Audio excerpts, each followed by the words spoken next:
As the draft approaches, there's the Duke Johnson rumors. The Browns are going to keep him. They're going to trade him. Duke Johnson has requested to be traded. What is the deal with Duke Johnson? In fact, I was asking myself this. What really does John Dorsey think about Duke Johnson? After all, he's the guy who's going to make the trade or not. He's the general manager.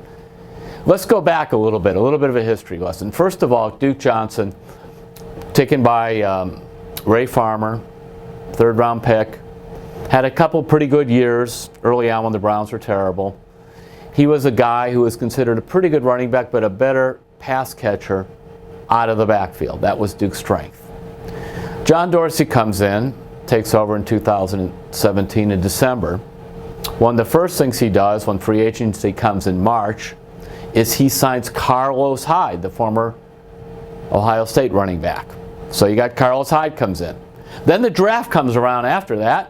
He takes Nick Chubb early in the second round. So you got Carlos Hyde, you got Nick Chubb. And by the way, not a sixth rounder, a second rounder, almost a first rounder. Chubb was, he was drafted real high. Then he signs Duke Johnson, this is the order, to a 3-year, $15 million contract with about $7 million guaranteed.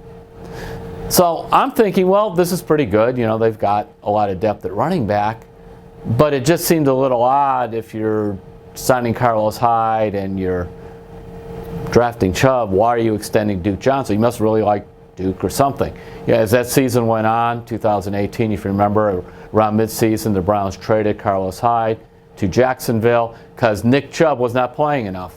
But during the same thing in 2018 season, Duke Johnson was seeing the ball less than he ever had in any of his previous 3 seasons. So here he is in his 4th year, and he's not getting the ball. Will Duke get the ball enough?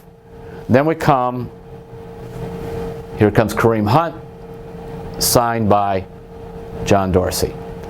And if you look at all kinds of stats, there's my notebook, there's some scribbles, all kinds of things in there. What you have there is that, Nick Chubb became an elite running back last year. Pro Football Focus rated him the top-rated running back in all the NFL. You could argue whether he was 1st or 5th or whatever. And also in their top 10 was Kareem Hunt. They had Duke Johnson at number 42. I just think that right now there was something about Duke Johnson that I think John Dorsey just didn't like. In other words, he just thought Duke Johnson maybe was average or a little bit above average. And he looks at his team now. The team that's supposed to win the AFC North with Baker Mayfield, Odell Beckham, Jarvis Landry, Rashard Higgins, Antonio Callaway. I name all those receivers because he wants those receivers to get the ball. In other words, instead of throwing the ball to running backs more, I think he's going to have Baker pass it to more of these different receivers. And I think also in Dorsey's mind, that makes Johnson even more expendable. So keep an eye on this, but you could see how it is gone in John Dorsey's mind. He's had Duke, but he's kept bringing in other backs, and there's a reason for that.